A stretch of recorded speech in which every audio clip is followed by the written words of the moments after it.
Jason shifted slightly in his seat as the vehicle rolled over uneven ground. "Well, first you have to find a group of them," he continued. "Those piggies are social animals. You usually find them in family herds.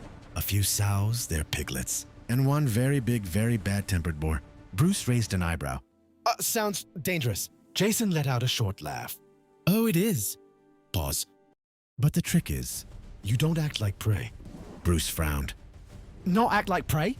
Jason nodded. "You move slow, calm, no sudden movements. Let them see you." And more importantly, he reached into a small sack beside him and pulled out a slightly bruised apple. "Let them smell this." Bruce stared at the apple. "You're telling me that's it?" Jason smirked. "Not just any apple. Fresh ones work best. Sweet, strong smell." He tossed it lightly in his hand. "You hold it out, just enough for them to notice. If you're lucky, they stop. If you're unlucky, they charge first and think later."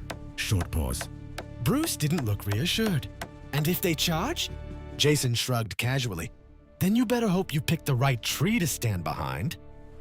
Both men laughed, though Bruce's was noticeably more nervous.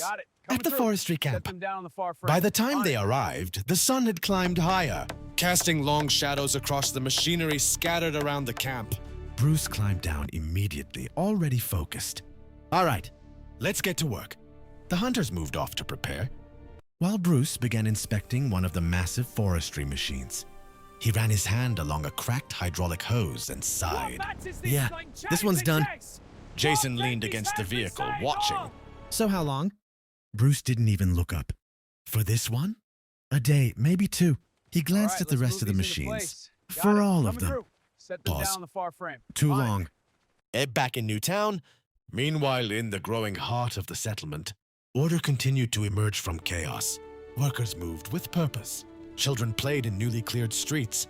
And in the distance, the sound of construction echoed like a promise. Inside the town hall, Abby Vanlig was already reorganizing the next 3 days of schedules with flawless precision. Messages came in. Resources moved out. Nothing stopped. Because now, Newtown wasn't surviving anymore. It was growing. Elsewhere. A bigger problem. Far away, General Tornell Swallowtail stood silently at his office window. The questions still weighed heavily on him. How do you build a noble class? From nothing? Not soldiers. Not leaders. But teachers. Doctors. Engineers. A society. He exhaled slowly. "Maybe," he muttered. "Maybe we're asking the wrong question." Captain William looked at him. "Sir?" Tornell turned slightly, eyes narrowing with thought. "Maybe we don't choose nobles." Pause. "Maybe we build a system that creates them." Final scene, Istanel's realization. Back in the Eternal Garden, Lord Istanel Ferentis stood alone once more. His message sent, his thoughts unsettled, because what he had